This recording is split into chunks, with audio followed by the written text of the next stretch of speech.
O4 negative plus OH negative, giving you ReO2 plus H2. Now, we are asked to balance this reaction. What would be this reaction called? इस reaction को हम क्या कहेंगे?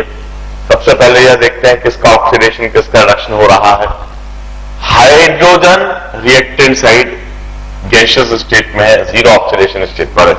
Product side यह water है, मतलब +1 oxidation state. Hydrogen oxidise हो रहा है, तो रिड्यूस कौन हो रहा है? रिड्यूस हो रहा है रीनियम. इधर रीनियम +7 पर है और यह रीनियम +2 पर जा रहा है, +4 पर जा रहा है. रीनियम रिड्यूस हो रहा. यह मॉलिक्यूल का ऑक्सीडेशन है और इस मॉलिक्यूल में रीनियम का reduction. This is called intermolecular redox. इसे हम इंटरमॉलिक्यूलर रिडॉक्स कहें, क्योंकि दो अलग अलग मॉलिक्यूल्स के स्पीशीज का ऑक्सीडेशन रिडक्शन होगा. हाइड्रोजन जो कि स्वयं ऑक्सीडाइज हो रहा है, यह हाइड्रोजन कहलाएगा रिड्यूसिंग एजेंट. और ReO4 नेगेटिव जो स्वयं रिड्यूस हो रहा है, यह कहलाएगा ऑक्सीडाइजिंग एजेंट. अब in order to balance this, hydrogen को उसके ऑक्सीडेशन स्टेट के साथ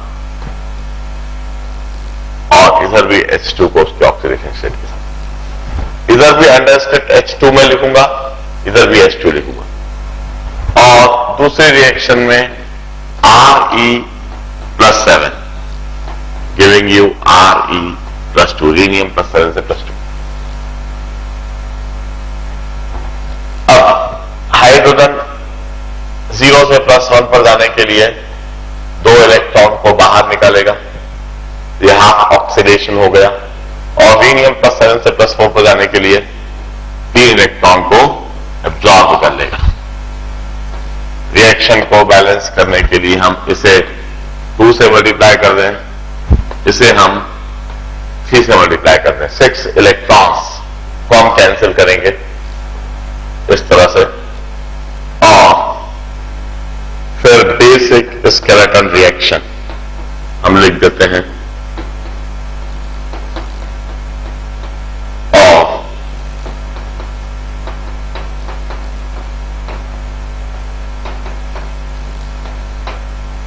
यह हमें दिखने लगा. अब ये कोएफिशिएंट बिल्कुल फिक्स हो गए. हमें यह पता लग गया कि +4 जो रीनियम है इसका कोएफिशिएंट 2 है, और +7 जो रीनियम है उसका कोएफिशिएंट 2 है, वाटर का कोएफिशिएंट 3 है. अब यह हम कोएफिशिएंट के साथ इसे लिख देते हैं. इन्हें अब हम नहीं बदलेंगे. CH2 +2 ReO4 negative giving you CH2 +2 ReO2. Rhenium और हाइड्रोजन तो बैलेंस है. अब हमें अनबैलेंस्ड ऑक्सीजन को देखना है, और अनबैलेंस्ड ऑक्सीजन को देखकर हमें उन्हें बैलेंस करना है हाइड्रोक्सिल आयन से और वाटर मॉलिक्यूल से. बेसिक मीडियम में हम चाहे जितने हाइड्रोक्सिल आयन और चाहे जितने वाटर मॉलिक्यूल्स का इस्तेमाल कर सकते हैं.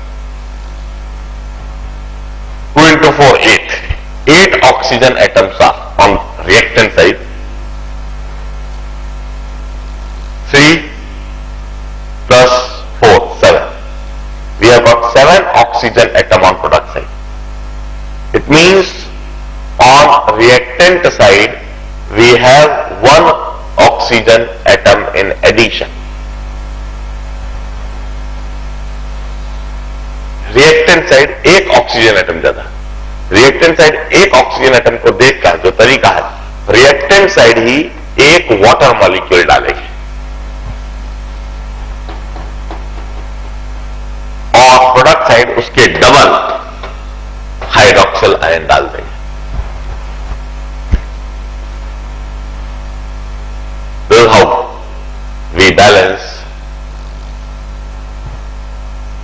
the reaction, ultimately the balanced reaction is 3s2 plus twice ReO4 negative, giving you twice H2O plus twice ReO2 plus twice hydroxyl ion. This is the completely balanced reaction. अब मैं एक बार summarise करा ही देता हूं कि बेसिक मीडियम में हम H positive और ऑक्सीजन एटम को कैसे बैलेंस करते हैं और एसिडिक मीडियम में कैसे करते हैं। मैं इधर लिखता हूं,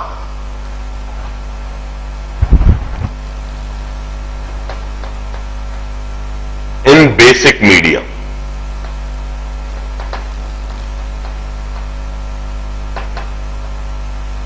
कहीं पर भी यदि N ऑक्सीजन एटम ज्यादा दिख रहे हैं, बेसिक मीडियम में कहीं पर भी यदि N ऑक्सीजन एटम ज्यादा दिख रहे हैं, तो जहां N ऑक्सीजन एटम ज्यादा दिख रहे हैं वहीं आप N वाटर मॉलिक्यूल डालोगे और दूसरी तरफ double 2N hydroxyl ion.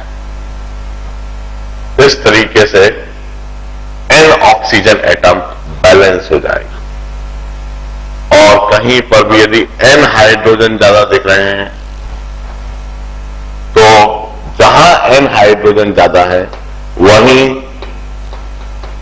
N hydroxyl ions डाल दोगे और opposite side N water molecules. This is how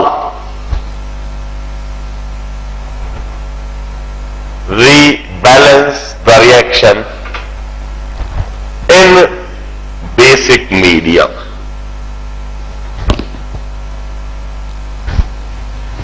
इसी बात को यदि मैं एसिडिक मीडियम में भी लिखता हूं कि एसिडिक मीडियम में हम वाटर और H पॉजिटिव के द्वारा कैसे रिएक्शन को बैलेंस करेंगे।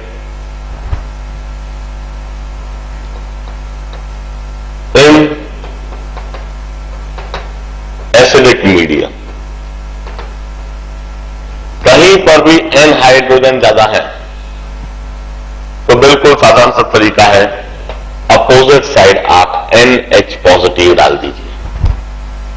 बैलेंस कहीं पर भी यदि N ऑक्सीजन ज्यादा है तो उसी साइड जहां N ऑक्सीजन ज्यादा है वहां 2NH प्लस डालिए। 2NH प्लस N ऑक्सीजन के साथ में कंबाइन करके N वाटर मॉलिक्यूल्स दे देगा। This is how we balance the reaction in